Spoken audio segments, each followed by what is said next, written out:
로마서 개관 두 번째 시간으로 지난 시간에 이어서 로마서를 좀 더 같이 공부해 보도록 하겠습니다. 로마서는 아무리 강조해도 지나치지 않는 기독교의 핵심적인 진리를 이야기해 주고 있는 소중한 그런 책입니다. 그래서 어떤 학자는 우리 성경책이 하나님 말씀인데 그 성경책이 반지라면 그 반지 위에 올려져 있는 다이아몬드가 로마서다, 그렇게 표현하기도 할 만큼 아주 중요한 그런 가르침을 많이 가지고 있는 책이 로마서입니다. 지난 시간에 우리가 로마서가 말하는 복음이란 무엇인가 살펴보았습니다. 그 부분부터 다시 살펴보겠습니다. 첫 번째, 복음이란 무엇인가? 1장 16절 17절 천천히 같이 한번 읽어보겠습니다. 시작. 내가 복음을 부끄러워하지 아니하노니 이 복음은 모든 믿는 자에게 구원을 주시는 하나님의 능력이 됨이라. 먼저는 유대인에게요 그리고 헬라인에게로다. 복음에는 하나님의 의가 나타나서 믿음으로 믿음에 이르게 하나니 기록된 바 오직 의인은 믿음으로 말미암아 살리라 함과 같으니라. 아멘. 사도 바울은 내가 복음을 부끄러워하지 않는다라고 말했습니다. 왜냐하면 그 당시는 복음을 부끄러워하는 사람들도 있었습니다. 왜냐하면 복음이라는 자체가 십자가에 달리신 예수 그리스도에 대한 이야기였기 때문에 그렇습니다. 그래서 고린도서에서 뭐라 말합니까? 유대인에게는 꺼리는 것이다. 여러분, 그 당시 로마 사회에서 가장 끔찍한 처형 방식이 십자가에 매달려 죽는 것이었습니다. 십자가 처형이었습니다. 예수님께서 그렇게 끔찍한 모습으로 십자가에 돌아가셨기 때문에 유대인들에게 있어서는 꺼리는 것, 특별히 유대인들은 신명기 21장 23절에 의하면 나무에 달려 죽은 자는 어떤 자라고요? 하나님께 저주를 받은 자라. 우리나라에도 아주 끔찍한 처형 방법들이 많이 있었죠, 여러분. 고려 시대 때도 그렇고 특별히 조선 시대에 와서는 끔찍한 처형 방식들이 아주 많이 있게 되었습니다. 전 세계적으로 그랬었는데 가장 처참한 것 중에 하나가 무엇입니까? 효시는 뭐냐면 목을 쳐서 목을 길거리에다 매다는 것입니다.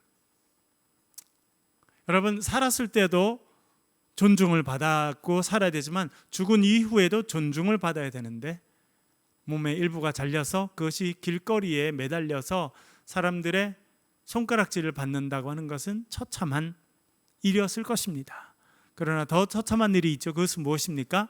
능지처참이라는 것입니다. 어떻게 사형을 집행하는 것입니까? 사지를 찢어서 정말 상상하기도 어려운 그런 일이죠. 그처럼 십자가형은 그 당시 사람들에게는 생각하기도 끔찍한 그런 일이었습니다. 그래서 사람들은 그렇게 예수님이 돌아가셨기 때문에 그 예수에 대한 이야기는 좀 부끄러운 것이다, 감춰야 될 것이다, 그렇게 생각하는 사람들도 있었다는 것입니다. 그러나 사도 바울은 부끄러워하지 않는다, 그렇게 말합니다. 왜냐하면 그 십자가를 통해서 복음이 온전히 선포되었기 때문에 그렇습니다. 그래서 그가 복음을 이렇게 말합니다. 복음은 모든 믿는 자에게 구원을 주시는 하나님의 능력이다. 다시 말씀드리면 복음은 한마디로 뭐라는 것입니까? 하나님의 능력이라는 것입니다. 뭐 하는 능력입니까? 구원하시는 능력이라는 것입니다. 그럼 누굴 구원하신다는 겁니까?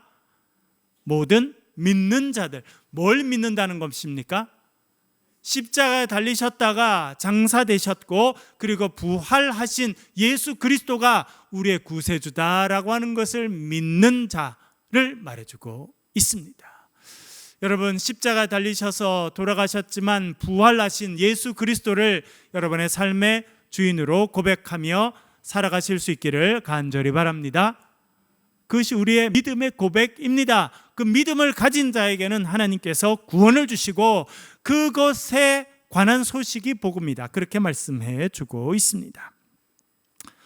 먼저는 유대인에게요, 또한 헬라인에게로다 말합니다. 그러니까 유대인이나 헬라인이나 차별이 있습니까? 차별이 없습니까? 차이가 없습니다. 사도 바울이 로마서에서 계속 말하는 것은 유대인들에게는 이런 복음이 있고 이방인에게는 이런 복음이 있다, 그런 것은 없습니다. 그 전에는 있었습니다. 그 전에는 유대인들은 하나님의 선민이라는 그런 자부심을 갖고 있었습니다. 그래서 이방인들을 개처럼 취급했습니다. 인간 이하로 취급했습니다. 얼마나 교만한지. 제가 이스라엘 가보기 전에는 이게 무슨 말인지 몰랐어요. 이제 제가 대학 2학년 때 이스라엘을 처음 가보게 됐거든요. 가보고 이 사람들이 우리를 정말 우습게 보는구나 하는 생각을 하게 됐어요. 유대인들은 오랫동안 우리가 선민이고 하나님의 선택받은 백성이기 때문에 우리는 훨씬 더 뛰어나다. 여러분, 민족적인 자부심을 가지는 건 참 좋습니다만 그런 걸로 인해서 남을 깔보거나 우습게 보는 것은 위험한 일입니다. 그게 민족주의라는 것인데 그것이 더 극단으로 발전하게 되면 히틀러와 같은 그런 사람이 나오게 되어 있습니다. 유대인들은 어떻게 보면 유대인이기 때문에 오랫동안 학대받고 또한 평가절하받았습니다. 그러다가 그들이 어느 순간에는 이제 자부심을 회복하게 되고 나라를 세우게 되면서 옛날에 그런 자부심을 갖고 있습니다. 유대인이라는 자부심을 갖고 있는 것은 대단히 중요합니다만 너무나 교만해서는 어려울 것입니다. 우리나라도 마찬가지입니다. 여러분, 요즘에는 뭐 말씀드렸죠, K-팝, K-컬처, 뭐 요즘에는 뭐 심지어 한국 라면도 전 세계에 그렇게 많이 팔린답니다.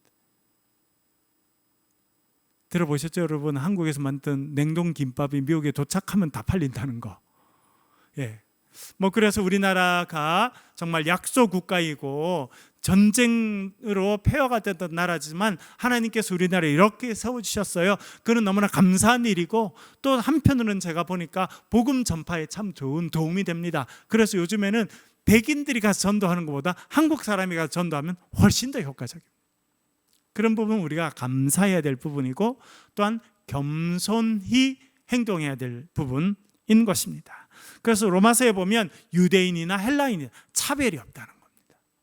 예수 그리스도 안에서는 차별이 없습니다. 여러분, 얼마나 위대한 선언인지 모릅니다. 갈라디아서 3장 28절, 남자나 여자나 종이나 자유자나 유대인이나 헬라인이나 모든 사람이 뭐라고요? 그리스도 안에서 하나다. 여러분, 얼마나 위대한 선언인지 모릅니다. 그 선언을 믿는 선교사님들이 우리나라에 들어왔기 때문에 지금 세계에 어깨를 피는 대한민국이 있는 것입니다. 그렇기 때문에 들어와서 선교사님들이 뭘 했습니까? 여성들을 교육하는 일부터 하고 백정들을 해방시키고 천민들을 해방시키고, 그래서 제가 연세대학 강의하러 갈 때마다 옆에 보면 그 세브란스 병원이 있거든요. 지난 1년간은 그 세브란스 의과대학을 처음 만든 분이 에비슨 선교사님입니다. 캐나다에서 파송된 그 선교사님이 오셔서 연세 세브란스 병원을 이제 세우게 되는데 그분의 얼굴이 1년 내내 그 캠퍼스 가장 사람들이 많이 보는데 붙어 있었어요. 그래서 제가 그거 볼 때마다 우리 학생들에 제가 강의했습니다. 얼마나 위대한 하나님께서 은혜를 베풀어 주셨나요? 그런 분들이 토론토 의과대학을 나와서 거기서 의사를 해서도 편안하게 살았을 텐데 100몇십 년 전에 이 땅에 와서 콜레라가 창궐하고 사람들은 다 굶어 죽고 양반과 천민이 나눠져서 백정들, 천민들은 인간 취급도 받지 못하는 그런 데 와서 그분들이 의술을 전파하고 그리고 뭘 가르쳤습니까? 하나님의 말씀을 가르쳤어요. 여러분, 이 하나님의 말씀은요, 하나님의 말씀이 복음이고 복음은 하나님의 능력인 줄로 믿습니다. 어떤 능력이에요? 구원하는 능력. 구원이라고 하는 것은 우리가 장차 죽은 이후에 천국에 가게 되지만 구원이라고 하는 것은요, 이 땅 가운데도 임하는 겁니다. 구원의 역사가 말씀이 선포되는데 구원의 역사가 임했던 거예요. 이 땅에 와서 선교사님들이 복음을 전했습니다. 의술을 전했습니다. 그리고 복음을 전하니까 어떻게 됐습니까? 누가 구원받았어요? 여성분들이 구원받았어요. 조선시대에서 철저히 외면받았던 여성들이 교육을 받게 됐습니다. 이화학당이 생기게 되고, 여기는 신명학교가 생기게 되고, 그래서 여성들이 교육받게 되고, 어머니들이 한글을 깨우치게 되고, 말씀을 듣게 되고, 어머니들의 생각이 바뀌니까 자녀들을 잘 교육하게 된 거예요. 그것이 2대, 3대, 4대 쌓이니까 우리나라가 이런 선진국에 오르게 된 것입니다. 안 그랬으면 안동 김씨 무슨 뭐 그런 거 따져가지고, 파평윤 씨 따져가지고, 그런 제일 예쁜 딸은 왕한테 보내고, 그렇죠? 그래서 세도 정치하고 왕의 권위를 무너뜨려서 나라가 망하고, 뭐 이런 일들을 한 거 아닙니까? 사실은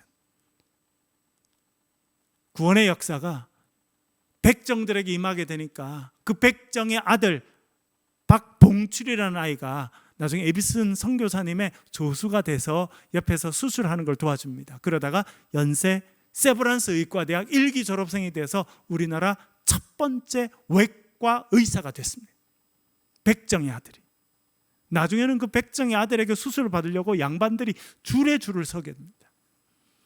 조선시대 때 그런 역사는 생각하지도 못했는데 복음이 전해지니까 사회가 개벽하게 되고, 세상이 바뀌게 되고, 백정 아들 중에 우리나라 위대한 외과 의사가 나게 되고, 여러분 나중에 자기 이름은 박사형으로 바꾸는데, 그 사람은요 얼마나 감격하고 감사했는지, 사냥에서도 그 사람한테 수술을 받으려고 양반들이 줄에 줄을 섰는데, 나중에 우리나라가 어려움을 겪게 되고 만주에 독립군이 생기니까 이분은요 자청해서 만주에 가서 군의관이 됩니다. 우리나라 역사상 첫 번째 군의관. 한양이 있었으면 양반들이 줄을 서서 자기한테 수술 받겠다고 돈을 싸들고 와서 그렇게 해서 수술해 주면서 편하게 살았을 텐데 군의관이 됐다는 거예요. 그래서 만주로 갑니다. 독립군들이 뭐 자기 수술해 주고 도와준다고 돈 한 푼 제대로 줄 수 있었겠어요? 그런 생각이 없습니다. 내가 거저 받았으니 거저 줘야겠다. 전 참 가슴 아픈 일이 있더라고요. 나중에 그 에비슨 선교사가 결국은 우리나라에서 사역을 다 마치고 이제 본국 캐나다로 돌아갑니다. 돌아갈 때 만주에 들리게 돼요. 만주에. 그 소식을 박서양이도 듣습니다. 자기의 생명의 은인이잖아요. 자기 백정의 아들로 태어나서 평생 백정으로 살아야 되는데, 그분 조수로 들어가서 우리나라 최초의 외과 의사가 됐으니 만나보고 싶었을 거예요. 왜냐하면 이게 마지막 만남일 수 있다는 걸 알았으니까. 그럼에도 불구하고 그는 부상당한 독립군을 치료하기 위해서 선생님이 만주에 들렀다가 캐나다로 들어간다는 소식을 들었음에도 불구하고 병원을 떠나지 않습니다. 참 대단한 일이죠, 여러분. 그래서 하나님의 역사가, 구원의 역사가 백정들에게, 여성들에게, 소외받은 사람들에게 펼쳐지게 된 것이고, 우리나라 반만년 역사 가운데 중국이 그냥 기치만 하면 몸살을 앓았던 이 나라가 80년대, 90년대 지나면서 중국을 경제적으로 처음으로 압도하는 그런 일들이 일어나게 된 거예요. 여러분, 구원의 역사는 우리가 천국이 이르러서 구원의 온전한 경험을 하게 되겠지만, 이 땅 가운데서도 눌린 자가 해방되어지고 희망 없는 자가 희망을 갖게 되고, 절망 가운데 있던 자가 희망의 사람으로 서게 되는 그 역사가 구원의 역사인 줄로 믿습니다. 그 역사를 이루는 것이 복음이라는 겁니다. 하나님의 말씀이라는 거예요. 말씀의 핵심은 무엇입니까? 예수 그리스도가 십자가에 달리셨고 구원하셔서 우리를 죄에서 자유롭게 하시고 우리에게 새 생명을 주신다라고 하는 것이 복음의 말씀입니다. 여러분이 말씀의 역사가 여러분의 삶에도 충만히 임하시기를 간절히 바랍니다. 그러니까 절망할 게 없어요. 낙심할 게 없습니다. 그렇잖아요, 여러분. 하나님이 우리를 건져주시고 우리를 구원해 주시고 우리를 일으켜 주시고, 더 감사한 것은 우리를 통해서 하나님께서 일하신다는 거예요. 우리가 축복의 통로로 쓰임받게 된다는 것입니다. 여러분, 하나님께서 우리에게 이 복음을 전하는 사명을 허락해 주신 줄로 믿습니다. 그리고 로마서에서는 의롭게 됨에 대해서 이야기합니다. 두 번째, 의롭게 됨. 3장 23절 24절 같이 읽어보겠습니다. 시작. 모든 사람이 죄를 범하였음에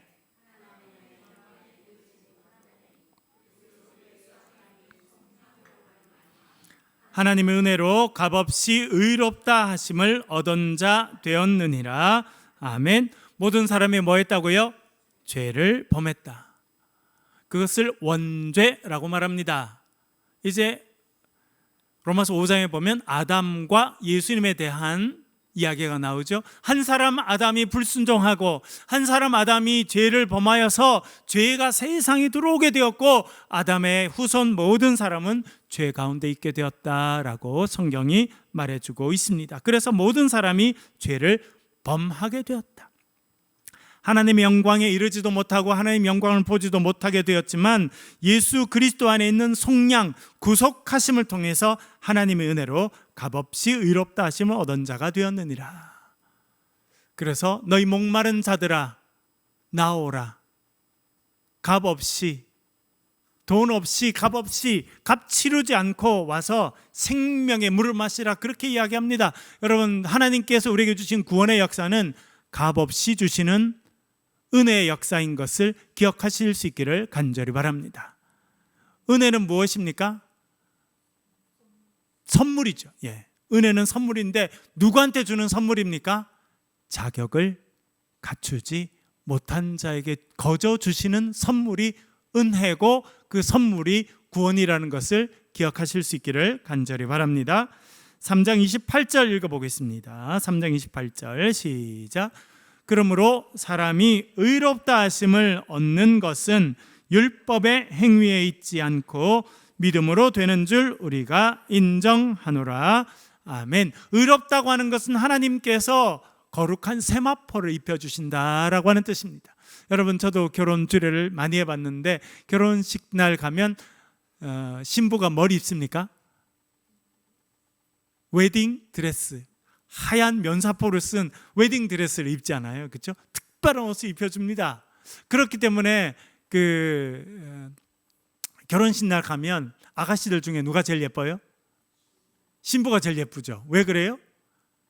특별한 옷을 입혀줘서 그래요. 옷이라는 게 그런 역할을 하게 되거든요, 여러분.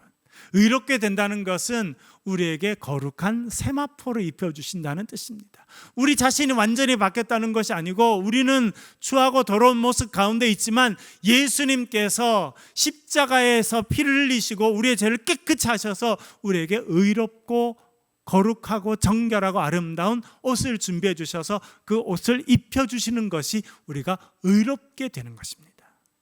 그래서 우리의 더러운 죄는 감춰지고 주님 앞에서 거룩하고 정결한 옷을 입게 되는 것, 그래서 우리가 의로운 사람이라고 인정받게 되는 것, 그것이 의롭게 됨입니다. 그것은 우리의 행위나 율법을 지킴을 통해서가 아니라 무엇을 통해서 이루어진다는 것입니까? 오직 하나님의 은혜로 이루어지는 것이고 믿음으로 되는 것입니다. 예수 그리스도를 믿는 믿음으로 되는 것이다. 그래서 율법의 행위에 있지 않고 믿음으로 되는 줄 우리가 인정한다, 그렇게 말해주고 있습니다. 세 번째는 믿음으로 받는 구원입니다. 10장 9절과 10절, 오늘 아침 묵상했던 말씀인데요. 같이 한번 읽어보겠습니다. 시작. 내 입으로 예수를 주로 시인하며 또 하나님께서 그를 죽은 자 가운데서 살리신 것을 내 마음에 믿으면 구원을 받으리라. 사람이 마음으로 믿어 의에 이르고 입으로 시인하여 구원에 이르느니라. 아멘. 9절과 10절은 아주 연결되어 있습니다. 10절을 보면 9절에 했던 말을 다시 한번 정리해 주고 있는데요. 사람이 마음으로 믿어 의에 이르고, 그러니까 우리가 의롭게 되는 길은 뭐라는 것입니까? 우리 마음에 믿음을 갖는 거예요. 예수 그리스도 십자가에 달리셨고 부활하신 예수 그리스도를 나의 구세주로 믿습니다 라고 우리 마음에 믿음이 생기면 우리의 그 믿음을 보시고 하나님은 우리를 정결한 자다 인정해 주시고 거룩한 세마포, 깨끗한 세마포를 입혀주신다는 것입니다. 그리고 입으로 시인하여 구원에 이르게 된다. 오늘 아침 묵상하면서 보니까 10장에서 사도 바울은 입으로 고백하는 것을 많이 이야기했더라고요. 주의 이름을 부르는 자는 구원을 얻으리라. 여기는 없습니다만 13절에 이렇게 나오죠. 주의 이름을 부르는 자, 우리 입으로 고백하는 게 중요한 거예요. 사도행전을 쭉 읽어보니까 여러분, 사도행전을 읽어보니까 베드로가 사람을 일으킬 때 뭐라고 합니까? 은과 금은 내게 없거니와 내게 있는 것을 내게 주노니 곧 나사렛 예수 그리스도 이름으로 일어라 걸어라 선포하더라고요. 선포 말하는 것입니다. 애니야야 일어나라, 다비다야 일어나라, 이렇게 선포하더라고요. 선포. 입으로 선언하는 건 너무나 중요합니다. 우리가 머릿속으로만 갖고 있으면 그것은 내 생각이 되지만 입으로 구체적으로 선포하게 되면 그는 객관적인 진실이고 객관적인 사실이 됩니다. 그래서 사도 바울은 시인하는 걸 중요하게 생각했어요. 여러분, 앞으로 정말 하나님 앞에 답답하고 또 인생에 힘든 일이 있어서 하나님 앞에 기도할 때 여러분 입술로 구체적인 언어로 기도하실 수 있기를 간절히 바랍니다. 답답한 일이 있거든 그 환경을 향해서 선포하는 거죠. 사탄아 물러가라, 예수 그리스도 이름으로 명하노니 이 약한 권세야 떠나거라.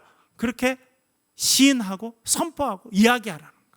그래서 우리가 마음으로 믿어서 우리가 의롭다라고 인정을 받게 되지만 결국 우리의 입으로 우리의 믿는 바를 고백하고 시인함으로 우리는 온전한 구원의 백성이 된다, 그렇게 말해주고 있습니다.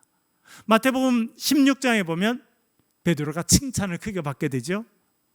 사람들이 나를 뭐라 하더냐, 어떤 사람은 엘리야라고 하고 어떤 사람은 뭐 죽었던 세례 요한이 다시 살아났다 하기도 하고 뭐 별소리 다 합니다. 너희들은 나를 누구라고 생각하느냐. 그랬더니 베드로가 나서서 뭐라 그럽니까? 주는 그리스도시요 살아계신 하나님의 아들이십니다 했더니 바요나 시몬아 내가 복이 있다. 왜? 선언했잖아요. 선포했잖아요. 여러분, 마음에 답답한 일이 있고 힘든 일이 있으면 예수 그리스도의 이름으로 선포하실 수 있기를 간절히 바랍니다. 사도 바울이 이룬 역사, 사도행전에 나타난 수많은 역사들은요 예수의 이름으로 우리가 선포하는 겁니다. 환경이 어렵습니다. 사업이 어렵습니다. 가족이 어렵습니다. 자녀가 어렵습니다. 그럴 때 우리가 예수 그리스도의 이름으로 선포하는 거예요. 그것이 우리가 입으로 우리의 믿음을 시인하는 것과 마찬가지입니다. 그래서 사람의 마음으로 믿어서 의롭게 되고 의롭다 인정함을 받게 되지만 결국 우리의 입으로 우리의 믿는 바를 구체적으로 시인할 때 구원의 백성이 된다, 그렇게 말씀해주고 있습니다. 여러분, 삶에서 예수 그리스도 이름으로 시인하고 선포하는 역사가 있기를 주의 이름으로 간절히 축원합니다. 죄가 무엇인지 심각하게 다루고 있습니다. 죄의 정의를 살펴보겠습니다. 5장 19절 같이 한번 읽겠습니다. 시작. 한 사람이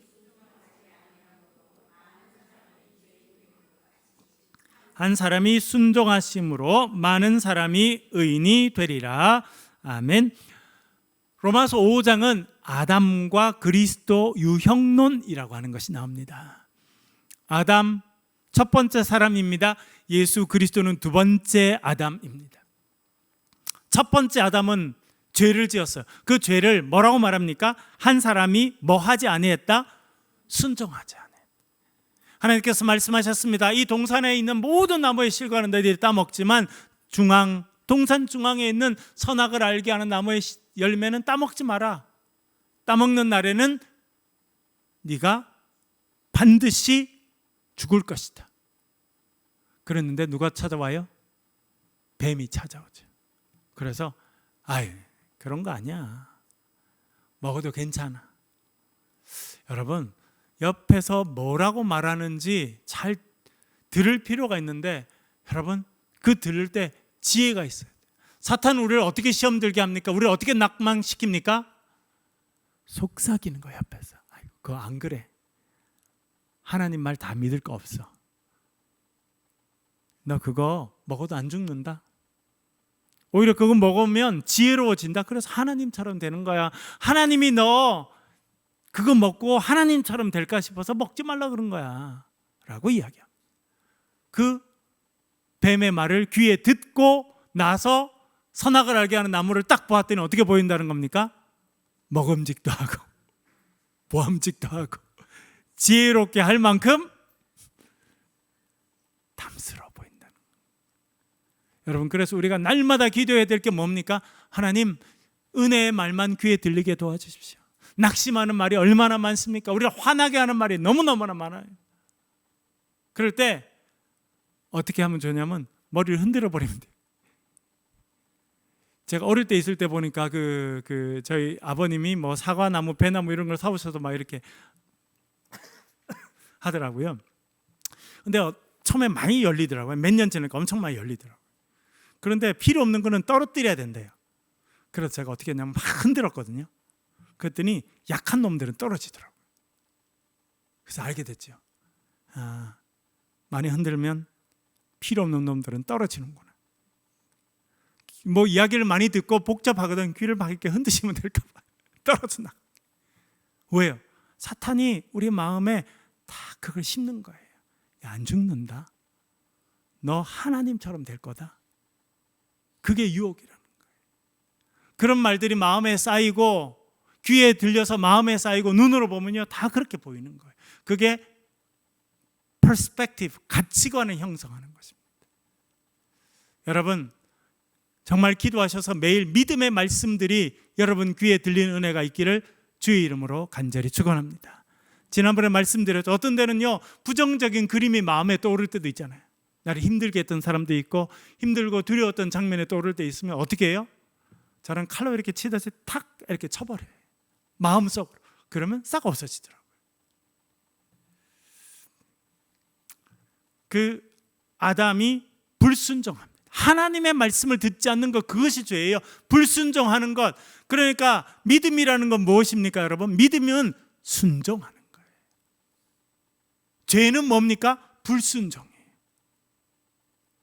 예수님은 어떻게 하셨습니까? 아담은 불순종했어요. 그래서 죄를 짓게 됐습니다. 그러나 예수님은 겟세마네 동산에서 기도했습니다. 아버지여, 할만하시거든 이 잔을 내게서 옮겨주십시오. 그러나 나의 원대로 마시고 아버지의 원대로 되기를 원하나이다. 그래서 예수님도 본인의 뜻이 있었지만 결국 하나님의 뜻에 어떻게 합니까? 순종하게 됩니다. 그것이 예수님의 믿음입니다. 죄는 불순종이에요. 여러분 자녀들 키워보면 언제가 제일 화가 납니까? 예? 공부 안 하고 아침까지 잘 때요? 배 터지게 먹고 바로 들어서 누워서 잘 때요? 언제가 제일 화가 납니까? 말 안 들을 때. 저도 어머니 말 잘 들었을까요? 안 들었을까요? 말 안 듣는 데가 한 번 있었다고 말씀드렸죠. 제가 대학 4학년 때쯤 돼서 내가 머리 컸다고 어머니 뭐 그러시, 어머니 제가 알아서 할게요. 그러고 탁 전화 끊었는데 며칠 뒤에 거제도 가서 갔더니 저희 집에서 제 흔적이 싹 사라져 있더라고요. 그때까지는 뭐 사진도 붙어 있고 우등상 무슨 뭐 상장 많이 붙어 있는데 갔으니까 남의 집 온 줄 알았어요. 제 흔적이 싹 사라져 있더라고요. 그때가 제일 교만하죠. 예, 뭔가 안다고 생각하니까. 내가 좀 공부했다고 생각하니까. 그래서 교만해지는 거예요. 불순종하게 되면 교만하게 되고, 교만하면 불순종하게 되고, 불순종하면 죄에 빠지는 거예요. 그래서 교만한 것이 가장 넘어짐의 앞잡이인 거예요. 왜? 교만한, 저도 목회 보니까 정말 좀 교만하신 분들도 있더라고요. 그런 분들은 어떻게 할 수가 없어요. 그래서 주님의 손에 맡겨드립니다. 이렇게 하는 수밖에 없어요. 왜? 교만에 가득 차 있으니까 목회자 말도 안 듣고 아무 말을 안 듣잖아요. 왜? 내가 제일 세상에 똑똑하고 내가 뭐 제일 잘났고 내가 제일 힘이 있는데 아무것도 할 수가 없어요. 귀를 딱 막고 있는 사람과 교만한 사람은 어떻게 할 수 없어요. 죄가 무엇입니까, 여러분? 불순종이에요. 그러나 믿음은 무엇입니까? 순종하는 것이 믿음이라는 거예요. 아담은 불순종했습니다. 순종하지 아니함으로 결국 많은 사람들을 죄인으로 만들어버려요. 자기 혼자만 죄가 아니라, 여러분 참 죄라는 게 무섭죠. 자기 혼자만 죄 짓지 않아요. 죄는요 반드시 옆 사람 같이 손을 잡습니다. 손을 잡고 또 손을 잡고, 처음에는 친구라고 손을 내밀지만 손을 딱 잡는 순간 악의 쇠사슬에 딱 걸려든 거죠. 제일 좋은 일을 해야 되는 일은 뭐예요? 빨리 손을 털어야 돼요. 그런 사람들이 미련을 잡고, 내가 돈 좀 더 받아야지, 저 손 어떻게 하면 좀 되겠지. 그러다가 이제 진짜 악의 수렁 가운데 들어가는 거예요. 아담은 불순종했습니다. 그래서 많은 사람을 죄인으로 만들어 버렸어요. 그러나 한 사람, 순종하심으로. 그 한 사람이 누구입니까? 예수 그리스도는 뭐 하셨다고요? 순종하심으로 어떻게 됐습니까? 수많은 사람들이 의인이 되고 생명을 얻게 했다는 것입니다. 여러분들도 순종의 사람이 되셔서 여러분을 통해서 수많은 사람들이 주님께 돌아오는 역사가 있기를 주의 이름으로 간절히 축원합니다. 14장 23절 읽어보겠습니다. 시작. 의심하고 먹는 자는 정죄되었나니 이는 믿음을 따라하지 아니하였기 때문이라. 믿음을 따라하지 아니하는 것은 다 죄니라. 그래서 죄는 믿음으로 하지 않았다. 아까 말씀드렸죠. 믿음은 뭐와 연결되어 있습니까? 순종과 연결되어 있습니다. 믿음 아닌 것은 불순종과 연결되어 있습니다. 그래서 믿음으로 하지 않은 것은 곧 죄가 된다라고 이해할 수 있습니다. 근데 이 죄는 엄청난 힘을 갖고 있습니다. 3장 9절 죄의 힘에 대해서 살펴보겠는데 3장 9절입니다. 시작. 그러면 어떠하냐? 우리는 나으냐? 죄 아래 있다고 우리가 이미 선언하였느니라. 아멘. 유대인이나 헬라인이나 다 어떻게 아래 있다고요? 보세요. 죄 아래 있다. 어떤 의미입니까, 여러분? 죄 아래 있다? 죄의 지배 가운데 있다는 거예요. 죄의 영향력 하에 있다는 것입니다. 그래서 죄를 반복적으로 짓는 사람은 마치 중독된 것과 똑같습니다. 중독이라고 하는 것은 술 중독, 술의 힘에 붙잡혀 있는 것. 마약 중독, 마약에 붙잡혀 있는 겁니다. 도박 중독, 도박에 붙잡혀 있는 거예요. 도박에 미친 사람은 어떻게 해요? 스스로 손목을 끊어요. 손가락도 끊고 내가 이걸로 노름했으니까. 나중에 뭘로 노름한다는 거예요? 발가락으로. 왜? 귀신에 붙잡힌 것과 똑같습니다. 죄의 권세 아래 있다는 것은 중독된 것이고, 중독된 것은 그런 힘의 가운데 있는 거예요, 여러분.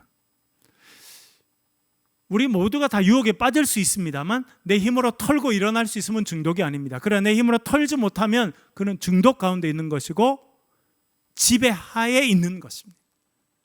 성경이 말합니다. 모든 사람이 다 죄 아래 있다.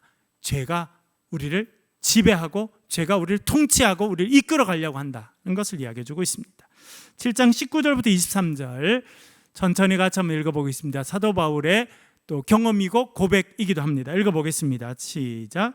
내가 원하는 바 선은 행하지 아니하고 도리어 원하지 아니하는 바 악을 행하는도다. 만일 내가 원하지 아니하는 그것을 하면 이를 행하는 자는 내가 아니요 내 속에 거하는 죄니라. 그러므로 내가 한 법을 깨달았노니 행하기 원하는 나에게 악이 함께 있는 것이로다. 내 속 사람으로는 하나님의 법을 즐거워하되 내 지체 속에서 한 다른 법이 내 마음의 법과 싸워 내 지체 속에 있는 죄의 법으로 나를 사로잡는 것을 보는도다. 아멘. 이게 죄의 힘입니다. 나는 마음으로는 하나님의 법, 하나님 기뻐하신 일을 하려고 하는데 내 마음에 또 다른 법이 있습니다. 그 법은 나를 제일 맞으면 뭐 한다고요? 나를 사로잡는다. 수갑을 딱 채운다는 거예요. 여러분, 형사 이렇게 나오는 드라마나 영화 같은 데 보면 범인 검거할 때 어떻게 합니까? 수갑을 딱 채우죠. 그러면 끌려가는 거예요. 원치 않아도 방법이 없습니다. 죄가 그렇게 한다는 거예요. 수갑을 딱 채우듯이 우리의 정신을 딱 지배하고 우리의 마음을 딱 지배하고. 저도 한번 보이스피싱 당할 뻔했다고 말씀드렸죠. 그런 거는 정신을 딱 지배하는 겁니다. 저도 바보가 아니라고 생각했는데 바보라는 걸 그때 깨닫게 됐어요. 네. 그 아무도 예외가 없어요. 그 경찰을 만났더니 아유 목사님 같은 사람 아니라 뭐 여기 옆에 있는 의사분은 뭐 10억 다 주고도 더 주려고 그래가지고 우리가 말렸습니다. 막 이렇게 이야기하더라고요. 왜 그래요? 그러니까 여러분 너무 똑똑하다고 생각하지 마세요. 저도 똑똑한 줄 알았더니 별로 안 똑똑하더라고요. 예, 이렇게 수갑을 딱 채우듯이 우리의 마음을 딱 붙잡아서 끌고 간다는 거예요. 죄가 그렇다는 겁니다. 우리 스스로 이해가 힘들어요. 죄의 결과는 무엇입니까? 6장 23절 읽어보겠습니다. 시작. 죄의 삭은 사망이요 하나님의 은사는 그리스도 예수 우리 주 안에 있는 영생이니라. 아멘. 그래서 죄가 우리를 딱 이끌어가면 결국 우리를 어디로 이끌어간다는 겁니까? 사기꾼들이 그러지. 야, 너 나한테 투자하면 내가 너 뭐 끝장나는 그냥 천국으로 그냥 파라다이스로 그냥 그런데 그냥 바닷가에 누워가지고 그냥 시원한 커피나 마시며 살 수 있도록 해줄게 뻥 치는데 그게 손 딱 잡고 가면요 어디로 가는 겁니까? 감옥 앞에서 만나게 되는 거예요. 감옥 앞에서 사망으로 이끌어가는 것입니다. 그것이 죄의 힘입니다. 그래서 우리가 깨어 있어야 돼요. 믿음으로 깨어 있어야 되고 말씀 가운데 깨어 있어야 합니다. 그리고 특별히 여러분 우리 자녀들을 위해서 기도할 때 우리 자녀들이 죄에 빠지지 않도록 여러분 강력히 기도하시고 늘 점검도 하시고 체크도 하시고 자녀들을 컨트롤하시면 안 되지만 자녀들을 점검해서 우리 애가 죄에 빠지지 않는지 유혹에 빠지지 않는지 죄에 묶여 있지 않는지는 늘 깨어서 기도해주고 체크해줘야 돼요. 그렇지 않으면 우리 자녀들이 죄에 이끌려서 사망에 이르게 된다는 것입니다. 다섯 번째 율법에 대해서 잠깐 살펴보겠습니다. 이 죄와 가장 연결되어 있는 것이 율법입니다. 3장 20절 읽어보겠습니다. 시작. 그러므로 율법의 행위로 그의 앞에 의롭다 하심을 얻을 육체가 없나니 율법으로는 죄를 깨달음이니라. 아멘. 율법의 역할이 나옵니다. 율법의 역할은 무엇입니까? 죄를 깨닫게 한다는 것입니다. 여러분 율법은 좋은 겁니까? 나쁜 겁니까? 좋은 겁니까? 나쁜 겁니까? 우리나라에도 육법 전서가 있고 우리나라 헌법이 있어요. 헌법이 좋은 겁니까? 나쁜 겁니까? 좋은 거죠, 여러분. 옛날에는 무법천지였잖아요. 여러분 서부 미국 저도 이제 미국 남부에도 살고 가면 미국 남부에 이렇게 총을 들고 다니는 사람이 많거든요. 이렇게 저도 뭐 그런 사람 직접 안 만나봤는데 우리 한국 분들이 가면 뭐 할 수 있는 일이 세탁소나 이렇게 편의점 25시 편의점 뭐 이런 것들 하게 되는데 그 사람들이 이렇게 뭐 과자 같은 거 사러 와가지고 이렇게 현금을 이렇게 내는데 미국에는 마약 파는 사람이 많은데 한 번은 어떤 사람이 와서 뭐 음료수 같은 걸 사고 돈을 이렇게 꺼내다가 권총이 옆으로 탁 흘렀다는 거예요. 그러니까 이 사람은 주머니에 계속 권총을 넣으려는 거죠. 그런 일이 너무 많습니다. 미국에는 사람보다 지금 권총이 몇 배나 더 많잖아요. 그렇죠? 예. 그래서 스스로를 내가 지키겠다 그렇게 하게 되는데 왜냐하면 미국이 남부 서부가 오랫동안 무법천지였습니다. 무법천지. 여러분 옛날에 뭐 정말 옛날 영화 오케이 목장의 결투 뭐 이런 거 나오잖아요. 서부는요 총 빨리 뽑아서 죽이는 사람이 법이었어요. 왜? 법 제도 자체가 없었습니다. 그러니까 어릴 때부터 총 빨리 뽑아서 쏘고 그 뭐 그냥 죽으면 끝나는 거예요. 그런데 법이 생기기 시작해서 사람을 총으로 쏘면 사형이 되고 어떤 판결을 받는다 하게 되면서 그게 범죄라고 생각한 것입니다. 죄의 역할은 법은요 사실은 좋은 것입니다. 우리를 지켜주고 생명을 지켜주고 특별히 모세 오경은 우리가 하나님 백성답게 사는 길을 알려주었는데 법에 원치 않는 역할이 있습니다. 그것은 법이 죄를 깨우는 역할을 한다는 거예요. 그래서 법이 많아지면 뭐가 많아집니까? 죄인이 많아집니다. 여러분 집에 율법 전서 두고 있는 분 있으십니까? 여러분 집에 이렇게 법 정해놓은 사람 있어요? 아침 8시까지 안 오면 뭐 한다 뭐 이런 거. 옛날에 저희 집도 아이들이 하도 말 안 들어서 이렇게 법을 만든 적이 있었는데 폐기했어요. 금방. 왜요? 법이 많아지면 뭐가 많아지는 거예요? 다 죄인이 되는 겁니다. 그래서 은혜로운 공동체일수록 법이 없어요. 그냥 은혜롭지 않은 공동체일수록 어떻게 돼요? 어떤 교회는 가면요 교회 규칙이 이만해요. 법전보다 교회 규칙이 더 많습니다. 제가 최근에 어느 목사님 선배 목사님이 했는데 그 교회도 보니까 법전이 이만하대. 교회에서 지켜야 될 법이 어기면 어떻게 됩니까? 그래서 교회에서 계속 죄인을 만들어내는 거예요. 그게 법에 원치 않는 역할이고 결과입니다. 5장 13절 읽어보겠습니다. 시작. 죄가 율법 있기 전에도 세상이 있었으나 율법이 없었을 때에는 죄를 죄로 여기지 아니하였느니라. 말씀드렸죠. 율법이 있기 전에도 죄가 있었어요. 그러나 율법이 딱 생기니까 이게 죄구나 하는 걸 알게 된 거예요. 그래서 율법이 오니까 죄가 힘을 얻게 됐다는 거예요. 7장 8절 9절 읽어보겠습니다. 시작. 그러나 죄가 기회를 타서 계명으로 말미암아 내 속에서 온갖 탐심을 이루었나니 이는 율법이 없으면 죄가 죽은 것임이라. 율법을 깨닫지 못했을 때에는 내가 살았더니 계명이 이름에 죄는 살아나고 나는 죽었도다. 아멘. 사도 바울이 말하는 것입니다. 율법이 많아지니까 뭐가 살아나게 됐다는 거예요? 죄가. 운전할 때 여러분 여기 얼마 전에도 고속도로 갔다 왔는데 고속도로 100km예요. 그렇죠? 그런데 어떤 데는 요즘에 차가 좋으니까 조금만 밟아도 110 올라가잖아요. 그럼 내가 뭐가 된 거예요? 그 순간에 죄인이 된 거죠. 안 잡혔을 뿐이지. 안 잡혔을 뿐. 그걸 안 정해놓으면 내가 100km 달리든 110km 달리든 죄가 아닌데 100km가 법이다 딱 해놓으면 그걸 넘어가는 순간 죄인이 됩니다. 죄가 많아졌어요. 그래 여러분 여러분 집이나 어디 법이 너무 많으면 될 수 있으면 없애는 쪽으로 하시면 좋아요. 왜? 반드시 그것이 죄인을 만들어냅니다. 그래서 우리에게 이런 죄가 있고 죄에서 벗어날 길이 없었는데 예수님께서 오셔서 우리를 해방시켜 주셨습니다. 8장 1절과 2절 같이 읽어보겠습니다. 시작. 그러므로 이제 그리스도 예수 안에 있는 자에게는 결코 정죄함이 없나니 이는 그리스도 예수 안에 있는 생명의 성령의 법이 죄와 사망의 법에서 너를 해방하였습니다. 아멘. 예수님 안에서는 뭐가 없답니까? 정죄. 여러분 정죄하지 않도록 노력하셔야 돼요. 정죄가 뭡니까? 야, 너는 실패자야 라고 하는 게 정죄. 너는 불효자야 하는 게 정죄.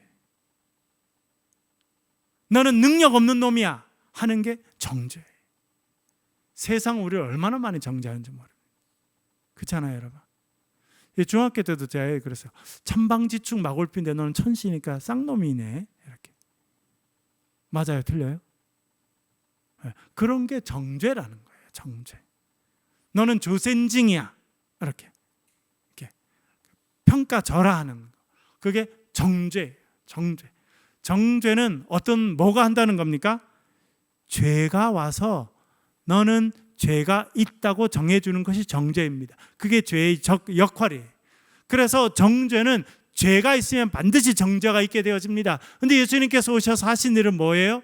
정죄에서 우리를 벗어나게 하신 거예요. 그 방법은 무엇입니까? 죄를 무너뜨리셨어. 죄의 권세를 무너뜨리니까 죄가 힘을 쓰지 못하니까 우리를 더 이상 정죄할 게 없어진다는 것입니다. 그래서 예수 그리스도 안에서 우리가 얻는 구원과 해방은 무엇이냐면 정죄에서 벗어나는 겁니다. 죄가 권세를 잃게 되는 것입니다. 그래서 예수 그리스도 안에 있는 생명의 성령의 법이 죄와 사망의 법에서 너를 해방하였다. 그래서 아까 이야기했죠. 모든 사람이 죄를 범해서 하나님의 영광에 이르지 못하게 되고 유대인이나 헬라인이나 모든 사람이 죄의 권세 아래 죄의 다스림 안에 있었지만 예수님께서 죄를 깨뜨리심으로 우리가 그 모든 정죄에서 죄의 권세에서 벗어나게 되었다. 그것이 구원이다. 그렇게 우리에게 말씀해 주고 있습니다. 여러분 이런 정죄에서 벗어나서 자유롭게 되는 은혜를 날마다 체험하며 살아가시길 간절히 축원합니다. 7번 읽어보겠습니다. 그리스도인의 삶의 자세. 그렇게 해서 예수 그리스도 안에서 우리가 구원받은 자는 어떻게 살아가야 되느냐. 12장 1절과 2절 같이 읽겠습니다. 시작. 그러므로 형제들아 내가 하나님의 모든 너희 몸을 하나님이 기뻐하시는 거룩한 산 제물로 드리라. 이는 너희가 드릴 영적 예배니라. 너희는 이 세대를 본받지 말고 오직 마음을 새롭게 함으로 변화를 받아 아버지의 선하시고 기뻐하시고 온전하신 뜻이 무엇인지 분별하도록 하라. 아멘. 우리의 몸을 어떻게 하라는 겁니까? 하나님이 기뻐하시는 거룩한 산 제물로 드리라. 그러니까 우리의 삶이 주님께 드려지는 예배가 되라는 거예요. 나의 마음의 묵상이, 그렇죠? 내 입의 말과 내 마음의 묵상이 주님 앞에 연락되기를 원합니다. 시편의 기자의 그게 고백이고 노래였어. 하나님, 제 마음의 생각, 제 마음에 품는 생각과 내 입에서 나오는 말도 모든 것이 하나님께 드려지는 그런 예배와 같이 되길 원합니다. 여러분, 제가 주일마다 성령 세례와 성령 충만에 대해서 하고 말씀을 드리고 있습니다. 성령 충만하고 성령의 사람으로 산다는 것은 무엇입니까? 우리의 삶에서 나오는 말과 심지어 우리의 생각들도 하나님께 드려질 만한 것이 되는 것, 그것이 성령 충만한 삶이에요. 입술로만 하는 것이 아니라 우리의 마음에 품는 생각들도, 물론 사탄이 우리 가운데 나쁜 생각도 집어넣고 부정적인 생각도 집어넣고 두려움도 생각도 집어넣고 분노도 집어넣고 옛날에 나쁜 기억들도 막 올려가지고 분노하게 만들죠. 그러면 채널을 탁 돌리듯이 칼로 탁 쳐버리듯이 탁 쳐버려야 돼. 그리고는 내 마음에 하나님 기뻐하시는 생각들로 가득 채우는, 누구를 어떻게 위로할까? 누구를 어떻게 도와줄까?